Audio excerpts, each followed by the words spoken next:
본격적으로 얘기를 좀 시작을 해 보겠습니다. 국유화 폐간 어떤 대통령도 할 수 없는 일인데 감히 제가 어떻게 그런 말을 한다는 것입니까? 이치에 닿지 않는 말을 가지고 사람을 이렇게 몰약해서는 안 됩니다.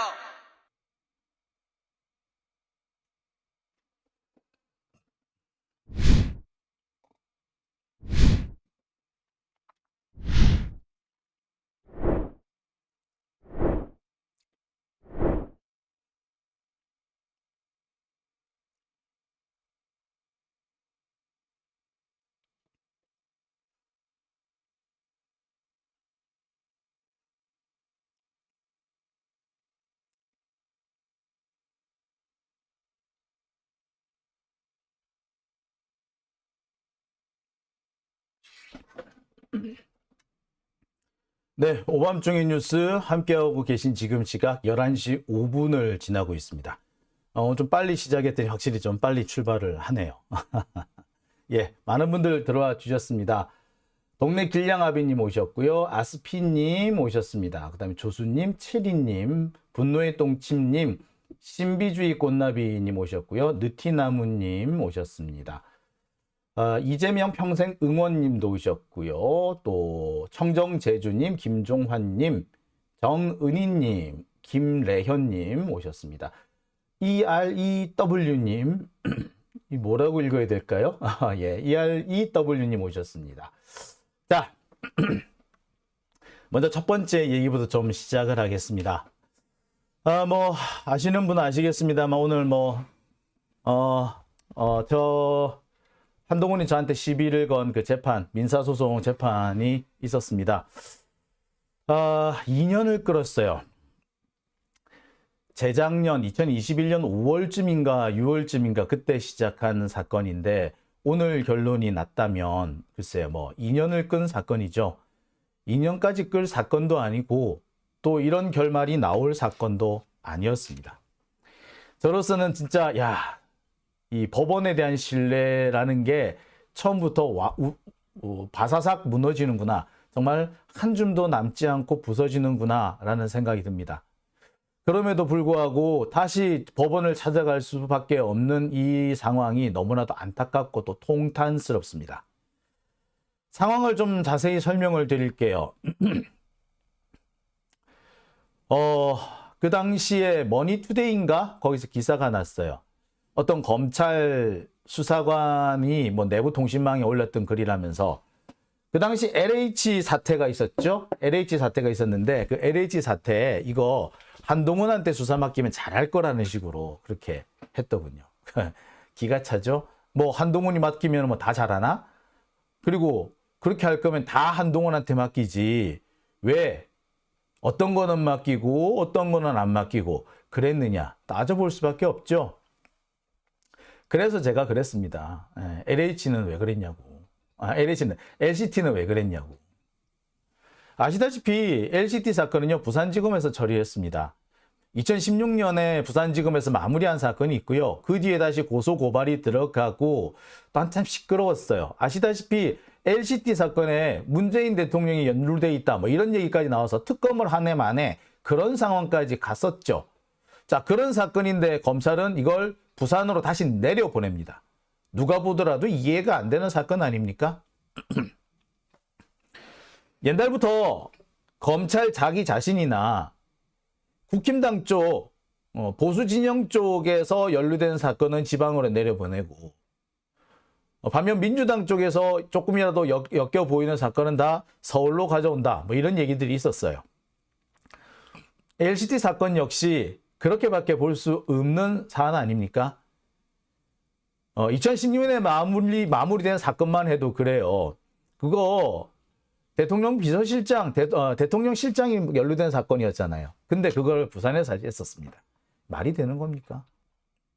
자, 그런데 심지어 국회에서 특검을 한 해 만에 하는 사건을 부산에 내려보냈어요. 이게 정상일까요? 그거 정상 아닙니다. 그래서 왜 그렇게 했냐고 물었어요. 한동훈은 당시 서울중앙지검 3차장이었습니다. 그리고 그 뒤에는 대검 반부패 부장이었죠. 그랬으니까 3차장으로서 그러니까 전국에 있는 주요 특수 사건들을 다 맡아서 하는 3차장으로서, 그리고 그 이전에는 그것도 있었구나. 반부패 수사단이라고 있었죠. 거기에 이 팀장인가 뭐 그랬었어요. 그 역시도 전국에서 벌어진 주요한 부패 사건을 담당하는 곳 아닙니까? 자, 그런데 왜 그 사건은 안 했을까요? 그렇게 수사 잘한다면서. 저는 그 얘기를 물어봤어요. 그랬는데 참 희한하게 베베 꼬드구만요. 원래 맨 처음 결심은 2021년, 그러니까 재작년 12월에 나올 예정이었습니다. 근데 갑자기 한 번 재판을 더 한다고 하더라고요.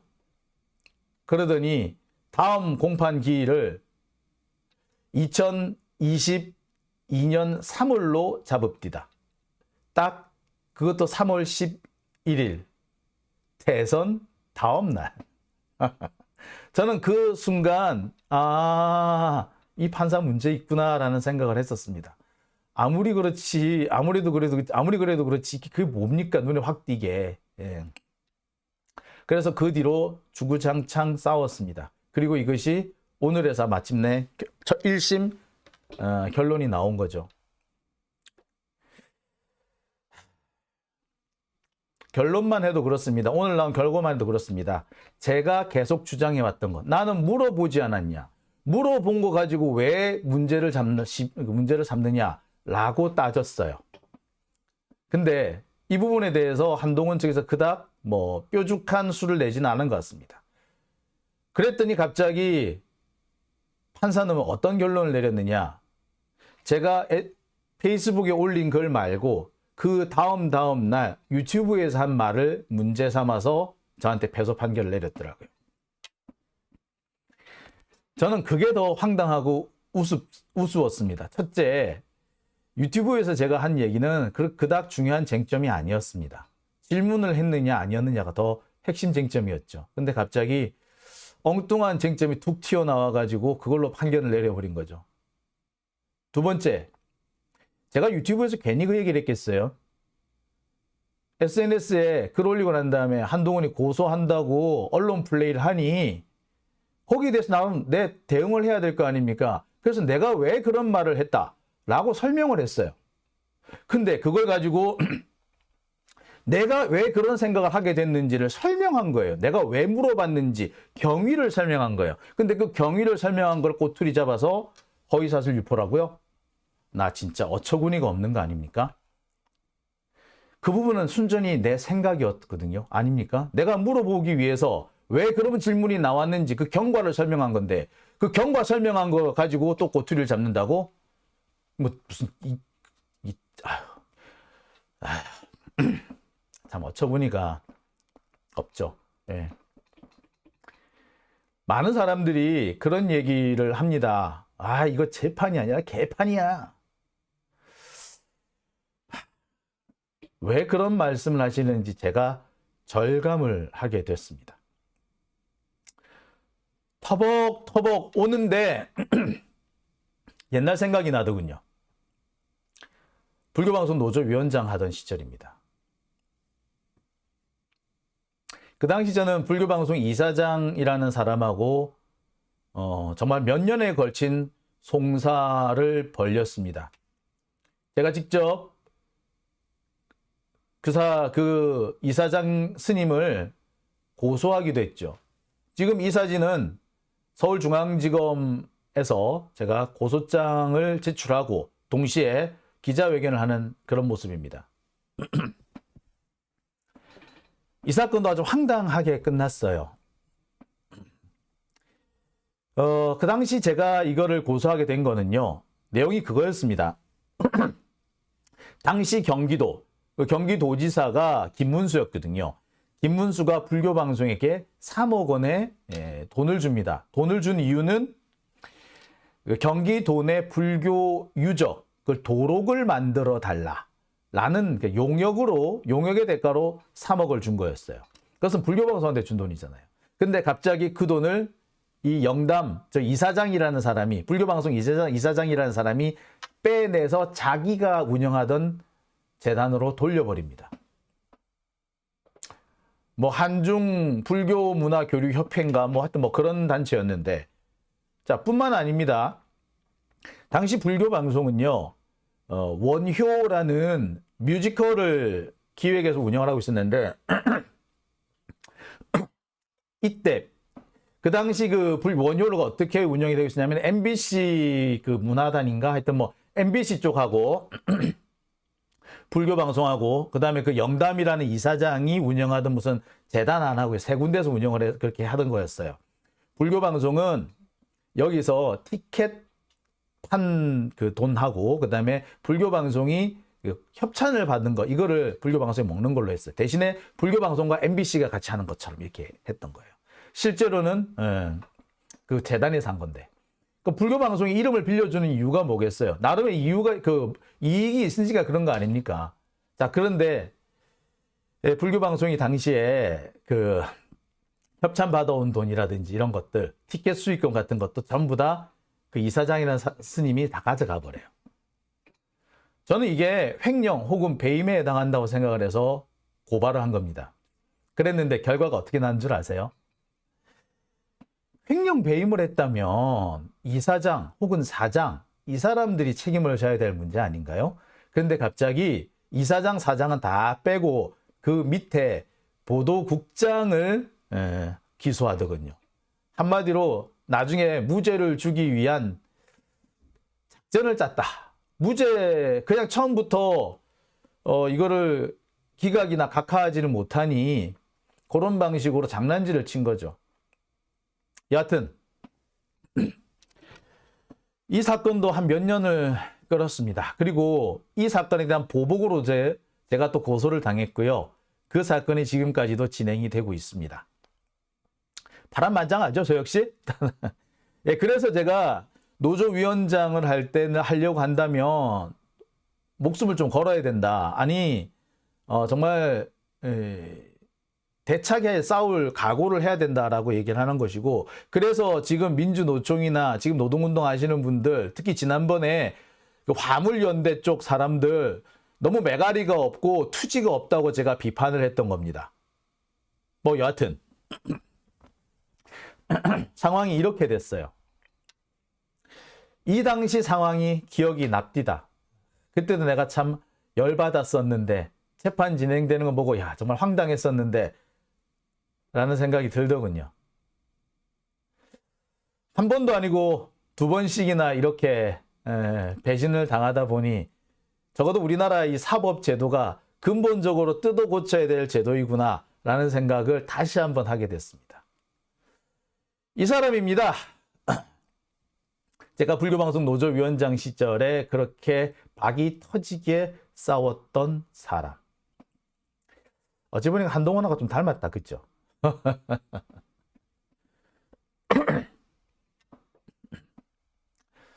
자, 제가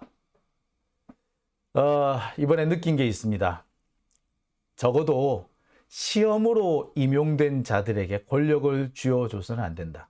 그들이 아무리 고위직으로 들어왔다고 하더라도 그들한테 권력을 쥐어줘서는 안 된다라는 생각을 다시 한번 하게 됐습니다. 어떻게 보자면 민주주의의 가장 기본적인 원칙이죠. 민주적 정당성. 우리나라는 대의민주주의 아닙니까? 대의라면은 국민으로부터 선출된 국민을 위임받고 국민으로부터 권력을 위임받고 국민의 뜻을 대리할 수 있는 그 대표자여야만이 권력을 쥘 수가 있지. 시험으로 임용된 자, 임명된 자들에게 권력을 쥐어주면 안 되겠구나. 그 대표적인 사람이 결국에 사법부와 검찰이 아닌가라는 생각을 다시 한번 하게 됐습니다. 어쩔 수 없이 사법부나 이 검찰이나 이런 사람들한테 일정한 권한을 줄 수밖에 없다면 그들의 권력 행사를 철저히 감시할 수 있는 제도적 장치를 만들어야 되겠구나. 그게 아마 배심 재판 그리고 검찰에 있어서는 기소 배심제, 뭐 보통 대배심이라고 하죠. 기소 배심제, 그 다음에 국민 참여 재판 이런 것들이 아닐까라는 생각을 해보게 됩니다. 그 똑똑하다고, 공부 잘했다고, 좀 잘났다고, 그런 자들한테 중요한 권력을 넘겨주는 것은, 그것은 올바른 일이 아니라는 생각을 제가 다시 한번 하게 됐습니다. 자, 비튜브님, 검찰총장, 검사장은 투표로 선출해야지, 미국처럼. 그렇죠. 뿐만 아니고요. 검사가 기소권을 행사할 때는, 검사가 자기가 수사를 하고 또 기소까지 할 때는 적어도 기소 배심제를 연방 대배심 같은 미국의 그런 제도를 거쳐야 될 것 같습니다. 그러지 않고는 이런 상황이 이런 일이 계속될 거라고 생각 들고요. 또 한편으로는 지금 부분적으로 시행되고 있고 형사 사건에만 적용되고 있는 국민 참여 재판도 대대적으로 확대할 필요가 있겠구나. 적어도 판사가 혹은 검사가 자기들 멋대로 이건 내 권한이야, 이거는 내 양심이야 라는 그런 핑계하에 자신들한테 유리한 혹은 기득권을 지키기에 유리한 판결을 내리는 것은 막아야 되지 않을까라는 생각을 해보게 됐습니다. 자, 오밤중의 뉴스, 제가 오늘 준비한 첫 번째 순서는 여기까지입니다. 자, 제가 뭐 좀 상당히 지금 나름 격앙이 돼 있어요. 제가 지금 천천히 말씀을 드리고 될 수 있는 대로 조용히 말씀드리려고 무던히 노력하고 있습니다. 하지만 속에서 끓어오르는 분노를 솔직히 참을 수가 없습니다. 권력자한테는 질문조차 하지 말라는 거 아닌가 싶기도 하고요. 권력자를 위해서 꼬투리를 잡아서 어디 한쪽 구석에서 꼬투리가 될 만한 걸 찾아내서 결론을 만들어낸다는, 어떻게 보자면 결론은 다 만들어 놓고 거기에 끼워 맞추고 있다라는 생각 버리지 못하겠습니다. 그래서 그만큼 자괴감도 느껴지고 또 슬픈 생각이 드네요. 아시아에서 가장 민주화되었다는 대한민국의 현실이 이렇다니 다른 나라는 과연 어떠할까라는 생각도 해보게 됩니다. 어떻게 보자면 그간 운동권들이 생각해 왔던 대한민국에 대해 대한민국의 실상이 좀 잘못되지 않았는가라는 생각도 해봅니다. 90년대 중반입니다. 당시 운동권에서는 더 이상 대한민국에서 민주 대 반민주 구도는 존재하지 않는다. 진보와 보수의 대결이 존재할 뿐이다 라고 했었어요. 거기에 맞춰서 우리는 많은 것들을 바꿨죠. 화염병을 들었던 학생운동은 화염병과 쇠파이프, 돌멩이를 버리고 하나씩 둘씩 사회에 진출했고 또 대중 진보 정당을 만들었습니다.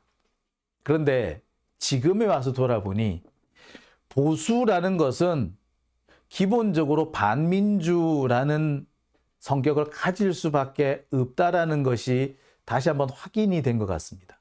무언가를 지키려 한다는 거, 잘못이 있어도 무조건 지키려 한다는 거, 그렇게 되면 이미 보수라는 말 자체가 비민주, 반민주라는 것을 의미하고 있었던 거죠. 특히 적어도 대한민국에서는 그랬던 거죠. 그런데 그런 생각을 너무 일찍 내려놓아 버린 게 아닌가. 참 그런 면에서 참 판단에 잘못이 있었다. 판단 착오를 하지 않았는가라는 생각을 해보게 됩니다. 다시 한번 되돌이켜 생각해 보면 여전히 한반도 남쪽에서는 민주와 반민주의 구도가 유효하구나 라는 생각을 해보게 됩니다. 자, 오밤중의 뉴스, 제가 조금 오늘은 어려운 얘기 쪽으로 가버렸는데요. 오늘 첫 번째 준비한 얘기는 여기까지입니다. 더 많은 얘기를 드리고 싶습니다만 오늘 또 제가 준비한 얘기도 있고요. 여러분들도 기다리시는 얘기도 있을 것 같아서 여기까지만 하겠습니다. 자, 그러면 두 번째 순서로 넘어가 보겠습니다.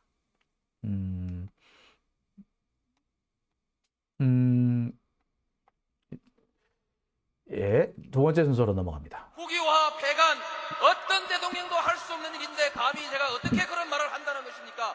이치에 닿지 않는 말을 가지고 사람을 이렇게 몰약해서는 안 됩니다.